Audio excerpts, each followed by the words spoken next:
Hello students, welcome to law excellence IAS academy. ఇవాళ మనము supreme court ఈవీఎంలకి సంబంధించి ఇచ్చినటువంటి తీర్పు గురించి మాట్లాడుకోబోతున్నాం. ముందుగా అసలు ఈవీఎంలు వీవీప్యాట్లు ఏంటివంతా అని చూస్తే, ఇదిగోండి మనకి ఈవీఎం ఎలక్ట్రానిక్ ఓటింగ్ మిషన్ అనేసి ఉంటుంది. మనకి ఇంతకు ముందు ఎలా ఉండేది, పేపర్ బ్యాలెట్ విధానం అనేది ఉండేది. అంటే మనం ఒక పేపర్లో పార్టీ సింబల్ ఉంటుంది, దాని మీద ముద్ర వేసేసి దాన్ని ఒక బాక్స్లో వేస్తాం, తర్వాత దాని లెక్కింపు అనేది జరిగేది. దాంట్లో ఏమయ్యేది, చాలా ఇన్వాలిడ్ ఓట్స్ అనేవి రావటం, లేదా రిగ్గింగ్ అనేది జరగటం, అంటే పోలింగ్ బూత్లో ఎవరైనా వచ్చి వేరే వాళ్ళకి సంబంధించిన ఓట్లు బెదిరించి వేసుకోవటం, ఇలాంటివన్నీ జరుగుతుండే. మరి వాటిని తగ్గించడం కోసం అనేసి ఈవీఎంస్ని ఇంట్రడ్యూస్ చేశారు. అలాగే ఈ ఈవీఎంస్ అంటే మనం ఓట్లు వేస్తాం కదా, ఆ ఓటు ఎవరికి వేసాము అనేసి మనం వెరిఫై చేసుకోవాలి కదా, ఆ పర్పస్ కోసం అనేసి వీవీప్యాట్ అన్నటువంటి దాన్ని తీసుకొచ్చారు.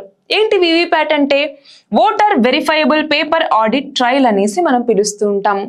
అలాగే ఈవీఎంకి అసోసియేటెడ్గా కంట్రోల్ యూనిట్ అన్నటువంటిది ఉంటుంది.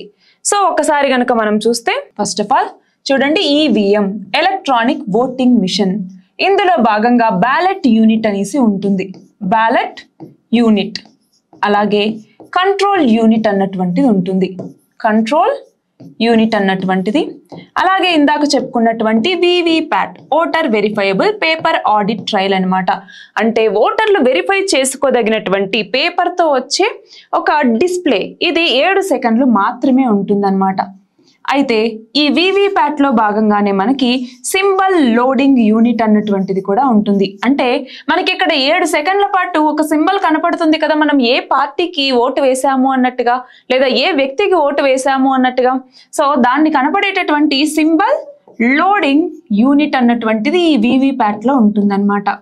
అయితే ఇప్పుడు సుప్రీంకోర్టు ముందర ఈ కేసు ఏంటి అనేది గనక మనం చూస్తే, ఇక్కడ చాలా పిటిషన్స్ అనేవి సుప్రీంకోర్టు ముందుకు వచ్చాయి. అయితే అందులో ఒకటి వచ్చేసరికి ఏంటి అంటే, ఈవీఎంలలో నమోదైనటువంటి ఓట్లు ఉంటాయి కదా, వాటిని వీవీప్యాట్లో ఉన్నటువంటి స్లిప్లతో సరిపోల్చాలి, అది కూడా 100% సరిపోల్చాలి. అంటే ఇక్కడ క్రాస్ వెరిఫికేషన్ గురించి మాట్లాడుతున్నారనమాట. అసలు వీవీప్యాట్లకు సంబంధించి కనుక మనం చూస్తే, Subrahmanyam versus union of India, ఈ కేసు తర్వాతే మనకి వీవీప్యాట్లని ఇంట్రడ్యూస్ చేయటం జరిగింది. అలాగే మనకి వీవీప్యాట్లకి సంబంధించి చంద్రబాబు నాయుడు, ఆంధ్రప్రదేశ్కి ఇంతకు ముందు చీఫ్ మినిస్టర్గా ఉన్నటువంటి Chandrababu Naidu versus union of India case తర్వాత ఏమైంది అంటే, ఇదిగో ఒక అసెంబ్లీ నియోజకవర్గంలో కానీ, లేదా ఒక అసెంబ్లీ నియోజకవర్గంలో ఉన్నటువంటి 5 పోలింగ్ స్టేషన్లలో ర్యాండమ్గా సెలెక్ట్ చేసుకుని ఈవీఎంలని వీవీప్యాట్ స్లిప్పులతో సరిపోల్చుకోవచ్చు అన్నట్టుగా సుప్రీంకోర్టు తీర్పిచ్చింది. సో ఇవి ఉన్నాయి కదా, మళ్ళీ 100% క్రాస్ వెరిఫికేషన్ ఎందుకు అన్నట్టుగా సుప్రీంకోర్టు కొట్టేసింది. రెండవ పిటిషన్ వచ్చేసరికి ఇక్కడ కన్సిడర్ చేయాల్సింది ఏంటి అంటే, మనకి వీవీప్యాట్లో స్లిప్ అనేది 7 సెకండ్ల పాటు డిస్ప్లే అవుతుంది అన్నాం కదా, ఆ స్లిప్ అన్నటువంటిది ఓటర్ చేతికిస్తే ఓటర్ వెరిఫై చేసుకుని తర్వాత దాన్ని పేపర్ బ్యాలెట్లో వేస్తారు అన్నటువంటిది. సో ఇక్కడ ఏమవుతుంది, ఆల్రెడీ 7 సెకండ్లు మనము డిస్ప్లేకి పెట్టాం ఏ పార్టీకి వేస్తున్నామని, మళ్ళీ దాన్ని తీసుకుని మళ్ళీ పేపర్ బ్యాలెట్ విధానంలోకి మార్చటం అన్నటువంటిది సరైనది కాదు. అలా చేస్తే ఎన్నికల సంస్కరణలు అన్నటువంటివి చేసింది అంతా వృధా అవుతుంది. అంటే ఈ ఎన్నికల సంస్కరణలంతా వేస్టే కదా, కాబట్టి ఇది కూడా కన్సిడర్ చేయట్లేదు అన్నట్టుగా సుప్రీంకోర్టు చెప్పింది. మూడవది ఏంటి, అసలు ఈవీఎం పద్ధతే వద్దు, మళ్ళీ పేపర్ బ్యాలెట్ విధానానికి వెళ్దాము అనేసి. సో ఇది అస్సలు ఒప్పుకోవట్లేదు అన్నట్టుగా సుప్రీంకోర్టు వ్యతిరేకించడం జరిగింది. పైగా ఈవీఎంల వల్ల మనకి చాలా లాభాలు ఉన్నాయి. ఏమేం లాభాలు ఉన్నాయి ఈవీఎంల వల్ల మనకి? ఒకటి వచ్చేసరికి, ఆ బూత్ లో రిగ్గింగ్ ఏదైనా జరగటం, ఆ రిగ్గింగ్ ని మనము తొలగించవచ్చు, అంతేనా? రెండవ ఉపయోగం ఏంటి, మనకి బ్యాటరీ ద్వారా ఈ యొక్క ఈవీఎం అన్నటువంటిది పనిచేస్తుంది కాబట్టి మనకి ఇన్వాలిడ్ ఓట్స్ ఏవైతే ఉంటాయో ఆ ఇన్వాలిడ్ ఓట్స్ అన్నటువంటివి ఇప్పుడు పూర్తిగా తగ్గిపోయాయి, అంతేనా? మనం ఇంతకుముందు సింబల్ వేసి ఇంకో చోట వేసేటప్పటికి ఏమవుతుంది, ఇన్వాలిడ్ ఓట్స్ అన్నటువంటివి ఎక్కువగా వచ్చాయి, మరి వాటి శాతం ఇప్పుడు పడిపోయింది. మూడవది వచ్చేసరికి, ఈ ఓట్లని కౌంట్ చేసేటప్పుడు ఆ కౌంటింగ్ అన్నటువంటిది ఇప్పుడు చాలా సింపుల్ అయిపోయింది. అంటే తక్కువ టైంలోనే ఇప్పుడు కౌంట్ చేయటానికి వీలు అన్నటువంటిది ఉంటుంది. పైగా ఒక చోటు నుంచి ఇంకొక చోటికి ఈ ఎక్విప్మెంట్ ని ట్రాన్స్ఫర్ చేయటం అన్నటువంటిది అంటే ఇంతకుముందు ఏంటి, మనకి పేపర్ బ్యాలెట్ విధానం ఉన్నప్పుడు వాటన్నింటినీ తీసుకొని ఒక చోట నుంచి ఇంకో చోటికి, ఇప్పుడు అలా కాదు కదా, సింపుల్ గా ఒక ఈవీఎం, దానికంటూ ఒక వీవీప్యాట్ కంట్రోల్ యూనిట్, సో ఇవి మాత్రమే ఉంటాయి. కాబట్టి ఈ ఎక్విప్మెంట్ ని క్యారీ చేయటం అన్నటువంటిది చాలా ఈజీ. సో ఇన్ని బెనిఫిట్స్ ఉన్నాయి మనకి. సో ఇక్కడ రిగ్గింగ్ అనేది జరగదు, తొందరగా ఇది కౌంట్ చేయడానికి మనకి పాసిబుల్ ఉంటుంది, అలాగే బ్యాటరీ ద్వారా పనిచేస్తుంది కాబట్టి ఇన్వాలిడ్ ఓట్స్ ని తగ్గించవచ్చు. ఇక్కడ రిగ్గింగ్ జరగటానికి వీలన్నటువంటిది ఎందుకు లేదు అంటున్నాను అంటే, పూర్తిగా లేదు అన్నట్ట. ఇప్పటికి కూడా చాలా వరకు బెదిరించి ఓట్లు వేయించుకోవడానికి వస్తూ ఉంటారు.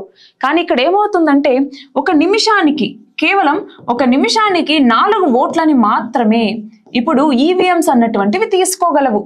సో అలాంటి నేపథ్యంలో మనకి ఆ టైం అన్నటువంటి చాలా తక్కువగా ఉంటుంది. ఫర్ ఎగ్జాంపుల్, మన ఈ పరిధిలో ఎక్కడన్నా మనకి పోలింగ్ బూత్ లో ఇలా రిగ్గింగ్ జరుగుతోంది అంటే ఇప్పుడు పోలీసులు రీచ్ అవ్వడానికి చాలా తక్కువ టైం అనేది ఉంటుంది, అవునా? చాలా ఈజీగా రీచ్ అవ్వగలరు. కాబట్టి ఈ యొక్క దొంగ ఓట్లని మనం నిర్మూలించవచ్చు అనమాట చాలా వరకు.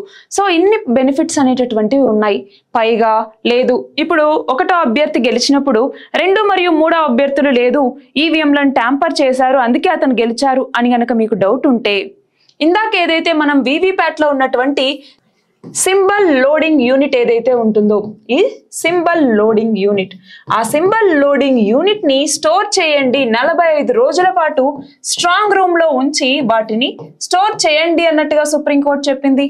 అంతేకాదు, ఒకవేళ ఈ వీవీప్యాట్ లో ఉండేటటువంటి మైక్రో కంట్రోలర్స్ అంటే చిప్స్ ఏవైతే ఉంటాయో వాటి యొక్క తయారీలోనే అసలు ఇబ్బంది అనుకుంటే గనక, ఈ 2 మరియు 3వ అభ్యర్థులు ఎవరైతే ఉన్నారో వాళ్ళు తమ యొక్క సొంత ఖర్చుతో ఆ కంపెనీకి వెళ్ళి దాని భద్రతాపరమైనటువంటి అన్ని విషయాల్ని చెక్ చేసుకోవచ్చు. ఒకవేళ నిజంగానే ట్యాంపరింగ్ జరిగింది అని ప్రూవ్ అయింది అనుకోండి, అప్పుడు ఆ యొక్క డబ్బుని, అంటే వాళ్ళు ఏదైతే పర్సనల్ గా డబ్బు పెట్టుకుని వచ్చి ఖర్చు పెట్టుంటారో ఆ డబ్బుని వెనక్కి ఇచ్చేయండి అన్నట్టుగా కూడా సుప్రీంకోర్టు చెప్పింది. సో ఇవన్నీ వాదనలు విన్న తర్వాత ఇప్పుడు ఏంటి అంటే, ఈవీఎంలను ట్యాంపర్ చేయటం అన్నటువంటిది అసాధ్యం. కాబట్టి ఈవీఎంలకే మేము సపోర్ట్ చేస్తున్నాం అన్నట్టుగా 2 సభ్యులతో కూడినటువంటి ధర్మాసనం ఇక్కడ తీర్పునిచ్చింది. సో ఇవాళ మనం ఏం చూసాం, పాలిటీకి సంబంధించి ఈవీఎం మరియు వీవీప్యాట్స్ కి సంబంధించి సుప్రీంకోర్టు ఏమని తీర్పునిచ్చింది, ఎలాంటి పిటిషన్స్ అన్నటువంటివి నమోదయ్యాయి, దానికి సుప్రీంకోర్టు ఎలాంటి రెస్పాన్స్ ఇచ్చింది అన్నటువంటిది ఈ వీడియోలో చూసాం. అయితే ఇక్కడ మనం గమనించాలి, 2018లో ఈ ఈవీఎంస్ కి సంబంధించి ఒక క్వశ్చన్ అనేది మనకి మెయిన్స్ లో వచ్చింది యూపీఎస్సీలో. ఏమని, ఈ ఈవీఎంస్ కి సంబంధించి ఇదిగో ట్యాంపరింగ్ జరుగుతాయి, ఇలాగా ఇన్ని విషయాలు ఉన్నటువంటి నేపథ్యంలో ఎలక్షన్ కమిషన్ ఆఫ్ ఇండియా అన్నటువంటి తన యొక్క ట్రస్ట్ వర్తీనెస్ ని ఎలాగా మెయింటైన్ చేసుకోగలదు అన్నట్టుగా. సో మనకి మళ్ళీ కూడా ప్రిలిమ్స్ లోను మెయిన్స్ లోను దీనికి సంబంధించి క్వశ్చన్స్ అడగచ్చు. కాబట్టి ఒకసారి డీటెయిల్డ్ గా మళ్ళీ రివిజన్ చేసుకోవాలి. So all the very best and thank you very much.